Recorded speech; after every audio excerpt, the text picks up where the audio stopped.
महाराष्ट्राला भावकीचा शाप असं म्हटलं जातं. पण डोंबिवलीच्या संजय, सुनील आणि भरत पवार या भावांनी मिळून समाजासमोर एक वेगळा आदर्श निर्माण केलाय. 1997 पासून डोंबिवली पश्चिमेला गावदेवी चौकाजवळ महेश टी अँड स्नॅक्स या व्यवसायाच्या माध्यमातून ते अनेक खवय्यांची क्षुधा शांती करतायत. सकाळी रस्सा पोहे, उपमा आणि शिरा हे पदार्थ न्याहारीसाठी मिळतात. पण इथलं मुख्य आकर्षण आहे ते म्हणजे इथे मिळणारी चमचमीत मिसळ. मिसळ पाव हा ग्राहकांचा सर्वाधिक आवडता पदार्थ आहे. म्हणूनच दर्जेदार मसाल्यांनी समृद्ध असलेल्या या मिसळीचा चाहता वर्ग गेल्या 24 वर्षात तयार झाला आहे. यासोबत जोडीला गुळाचा चहा आहेच. माऊली अशी गोड साद घालत इथे प्रत्येक ग्राहकाचं स्वागत केलं जातं.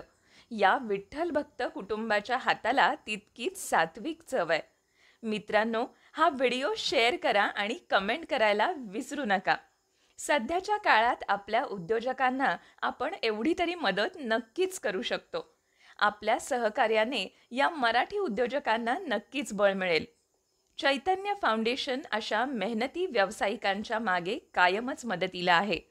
पवार बंधूंना त्यांच्या व्यवसायासाठी खूप खूप शुभेच्छा. मिसळीचा आस्वाद घेण्यासाठी एकदा अवश्य भेट द्या महेश टी अँड स्नॅक्सला.